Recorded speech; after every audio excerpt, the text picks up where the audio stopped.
Yo guys, balik lagi sama gue di channel Brian Martin. Dan pada kesempatan kali ini gue akan menginfokan ya untuk seputaran update Bitcoin ya. Jadi hari ini agak kemalaman ya upload videonya temen ya. Jadi langsung aja, ini memang ada meeting dadakan ya dari FOMC ya, terkait memang kemarin itu sudah keluar data kenaikan inflasi ya, sampai 7,5% itu kenaikan tertinggi gitu teman-teman ya yang pernah ada. Jadi memang ini meetingnya itu Monday ya, 14 Februari 2022. Jadi mungkin kalau di kita ya sekitar pergantian antara hari Senin ke Selasa gitu ya teman-teman ya. Jadi ini ada jamnya juga ya teman-teman ya. Jadi memang ini dadakan. Jadi memang untuk bisa mengantisipasi, so langsung aja yuk coba kita lihat dari segi teknikalnya seperti apa. Jadi memang kalau kondisi sekarang kan dari Rusia dengan Ukraina juga kemarin juga sempat saya bahas juga ya, itu memberikan ya dampak yang kurang bagus juga ke market gitu kan. Orang-orang benar-benar wait and see nih, takut mereka benar-benar jadi perang atau enggak nih gitu kan.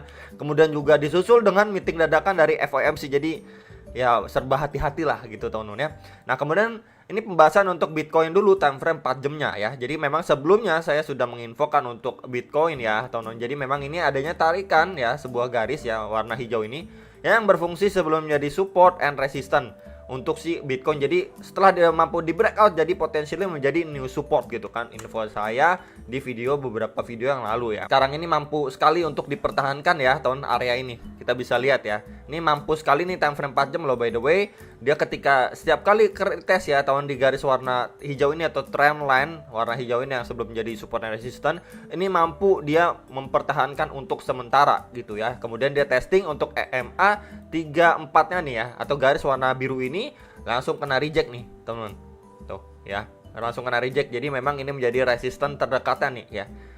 EMA 34 ya, time frame 4 jamnya, dan supportnya di sini ada EMA 55 atau garis warna merah, dan bawahnya juga adalah trend line warna hijau ini gitu. Kemudian kalau misalkan ditambahkan juga tahunnya kemarin sudah saya infokan, kalau ditambahkan di area sini juga berfungsi sebelumnya ini menjadi resisten dan menjadi new support juga. Jadi memang tahanan-tahanan di sekitar area sini ya bisa dikatakan lumayan lah gitu ya untuk jangka pendeknya. Cuman memang harus berhati-hati untuk menjelang rapat atau meeting dari si FOMC ini ya teman-teman ya.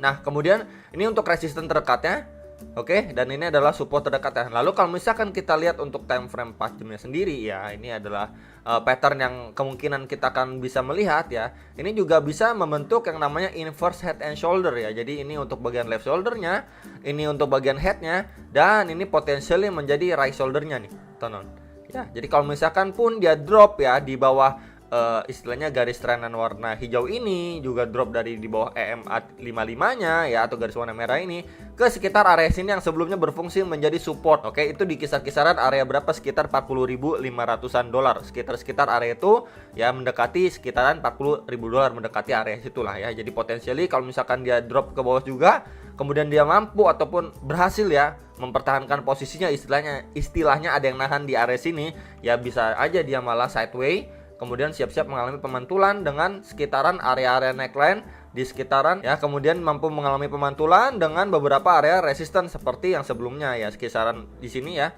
43 sampai 44.000, dan next lagi di sini 45.500 sampai 46.000 dolar teman-teman. Ya jadi balik lagi itu adalah dua resisten yang cukup penting untuk jangka pendek. Kalau memang dia drop kemudian mampu maintain levelnya di sini atau maintain posisinya ya di kisaran sini, kemudian melanjutkan penguatan kembali, tetap harus wajib waspadai untuk dua area ini, terutama ini ya teman-teman ya. Oke, itu yang bisa saya infokan.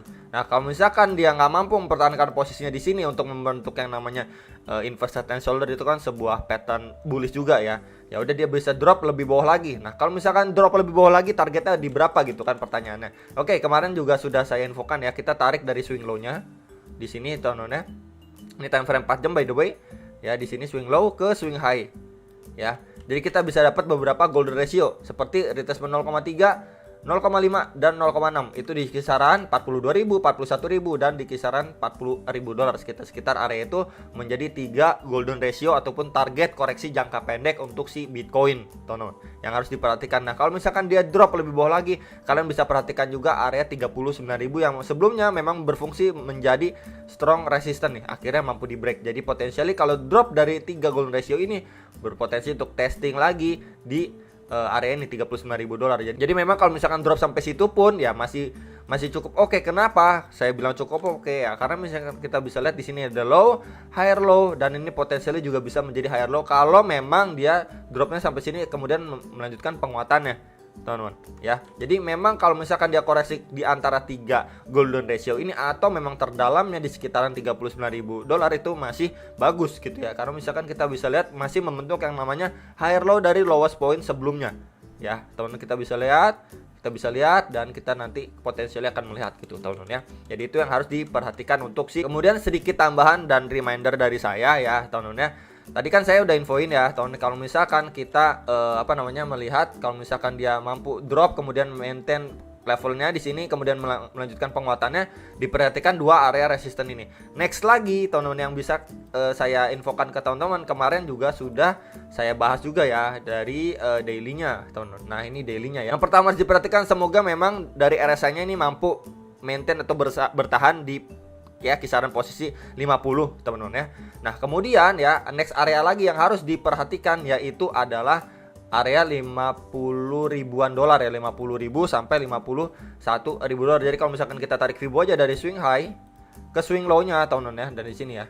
Kita bisa dapetin Fibo 50% ya di sekitaran 51.000 dolar. Jadi udah kisaran 50.000, 51.000 itu memang sudah harus berhati-hati. Karena memang adanya potensi ya ketika memang dia di sini koreksi, kemudian jika dia mengalami pemantulan ke beberapa target resist, kemudian dia lanjut up lagi, going up lagi, teman, yang harus diperhatikan area ini. Jadi potensially kalau memang hit di kisaran itu adanya dead cat bounce pattern gitu. Jadi potensially adanya reject untuk melanjutkan penurunan ya, teman-teman ya. Jadi itu yang harus diperhatikan. Area 50.000 sampai 51.000 dolar. Kalau memang nih ya market sedalam-dalamnya dia masih membentuk yang namanya higher low, kemudian melanjutkan penguatan dengan break beberapa area resisten. Nah, next lagi target yang cukup krusial dan cukup penting yaitu kisaran 50 sampai 51.000 dolar. Oke, teman-teman ya. Nah, kemudian saya sedikit tambahkan juga ya. Tadi kan time frame 4 jam udah, time frame daily udah ya, dan ini time frame 1 jamnya. Oke, ya, teman-teman. Jadi ini untuk time frame 1 jamnya. Kita bisa lihat ya dari highest point terakhir di sini ke lowest pointnya ya, teman-teman ya. Kita bisa lihat tarikan Fibo aja dari swing high ke swing low-nya, teman-teman. Nah, ya. Jadi memang di sini kita bisa zoom lagi, teman-teman ya. Lebih detail lagi ya. Jadi dia ini persis sekali ya kena reject di kisaran sini. Di kisaran sini kemudian dia drop signifikan, kemudian melanjutkan pemantulan, adanya pemantulan gitu ya. Nah, di sini ya, dia waktu kena reject ya dari drop, kemudian dia up, kemudian dia kena reject di sini itu di retracement 0,5 atau Fibo 50%. Jadi ini juga bisa yang namanya dead cat bounce juga bisa nih, sampai drop sampai bawah lagi.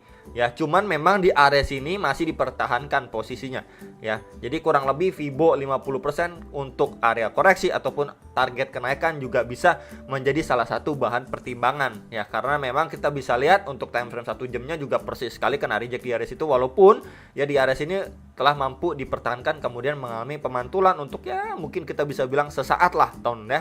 Nah, ini untuk daily-nya juga kita mungkin sekali bisa perhatikan di area 50% dari Fibo ini ya, karena memang dead cat bounce plus juga area situ ya adalah bisa kita bilang strong resistance juga nih. Sebelumnya kan kena reject ya, di sini juga reject. Jadi ya cukup bisa benar-benar diperhatikan dan waspada ya. Jadi kalau misalkan nih ya kalian yang sudah di CA atau sudah cicil akumulasi dan lain sebagainya, bisa kurangin posisi kalau memang udah hit di kisaran area ini ataupun mendekati kisaran 50.000, 51.000, udah mendekati situ udah bisa mencicil jual, nggak ada masalahnya ya, ketimbang kalian mengira oh ini bakalan lanjut terbang dan lain sebagainya, tambah gitu ya, tiba-tiba market drop ya, kalian profit yang dari akumulasi bawah juga kalian nggak cicil jual, malah kalian tambah lagi capitalnya gitu kan, kemudian akhirnya nyangkut semuanya gitu ya. Jadi menurut saya, saran saya yang nanyain, lebih enak gimana ya kalau misalkan kalian bisa di CA atau cicil beli ya di bawah ya, di area-area bawah sini kalian bisa di CA ya, ketika going up ya kenapa nggak kalian bisa cicil jual juga ya, teman-teman ya. Oke, jadi itu aja teman-teman sekilas informasi yang bisa saya sampaikan ya untuk analisa Bitcoin dengan beberapa areanya ya. Kembali saya remind juga untuk daily time frame-nya, kemudian 1 jamnya ya teman-teman ya, dan juga tadi 4 jamnya sudah saya infokan ya untuk beberapa support Bitcoin ya. Jadi kalian bisa pantau dulu ya untuk beberapa supportnya dari si Bitcoin ya. Oke, kalau misalkan dia drop kembali ya, dia kena reject lagi ya, di area sini dia kena reject kembali ya, ataupun malah cuman sampai di EMA 5-nya ini dia kena reject lagi ya, mungkin di area sini dia kena reject ya, harus diperhatikan ini adalah garis trend teman. Kemudian beberapa area support yang tadi sudah saya sampaikan juga untuk time frame 4 jamnya ya, sekitar 41.000, 40.000 ya, kemudian 39.000 ya, area-area itu harus diperhatikan lah ya teman-teman, atau diwaspadai gitu ya. Kalau misal, jadi tetap aja kalian harus fokus dengan analisa kembali ya teman-teman, jangan terlalu terburu-buru, jangan terlalu mikir oh ini udah ketinggalan dan lain sebagainya. Tetap santai, sabar aja dengan analisa kalian. Itu aja teman-teman, semoga kalian bisa dikuatkan dengan posisi market seperti ini. Jangan gegabah dan sampai jumpa untuk next video. Salam profit.